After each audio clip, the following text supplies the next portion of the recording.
മഹാനായ ഹബീബായ മുത്തിനെപ്പറ്റി ഒരുപാട് ഗ്രന്ഥങ്ങൾ, ഒരുപാട് രചനകൾ പരിഭാഷപ്പെടുത്തി ആലപിച്ചിട്ടുള്ള ബഹുമാനപ്പെട്ട ഈ സ്ഥാപനത്തിൻ്റെ വലിയ സഹായി കൂടിയായ ബഹുമാനപ്പെട്ട നൂഹ് ഉസ്താദ് അവറുകൾ ഒരു ചെറിയ ആശംസ അർപ്പിച്ചുകൊണ്ട് യോഗം മഗ്‌രിബ് നമസ്കാരത്തിന് വേണ്ടി പിരിയും.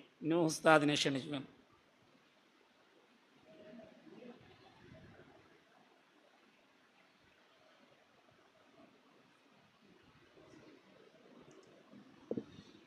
അസ്സലാമു അലൈക്കും വറഹ്മത്തുള്ളാഹി തആല വബറകാതുഹു.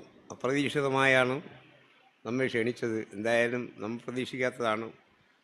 ബഹുമാനപ്പെട്ട സദസ്സിലിരിക്കുന്ന മുഴുവൻ ഉസ്താദന്മാരെയും അതുപോലെ മുത്താലിമീങ്ങളെയും എല്ലാം പ്രത്യേകമായി ഞാൻ അല്ലാഹു സുബ്ഹാനഹു വ തആലയുടെ അനുഗ്രഹാശിസുകൾ ഉണ്ടാകട്ടെ എന്ന് പ്രത്യേകം ദുആ ചെയ്തുകൊണ്ട് ഈ സംരംഭത്തിൽ പങ്കെടുക്കാൻ കഴിഞ്ഞതിൽ അള്ളാഹുവിനെ ഞാൻ സ്തുതിക്കുകയും അള്ളാഹുവിനെ ധാരാളമായി വാഴ്ത്തുകയും ചെയ്യുന്നു. അതോടൊപ്പം ഇവിടെ നിന്ന് പിരിഞ്ഞു പോകുന്ന വിദ്യാർത്ഥികൾ സാധുക്കളായ ഞങ്ങൾക്ക് വേണ്ടി ദുആ ചെയ്യണമെന്നും. ഞാൻ അറിവ് കുറഞ്ഞ ഒരു വ്യക്തിയാണ്, ഇൽമ് തീരെ ഇല്ലാത്ത ആളാണ്. പക്ഷേ കുറേ പുസ്തകങ്ങളൊക്കെ എഴുതാൻ കഴിഞ്ഞു.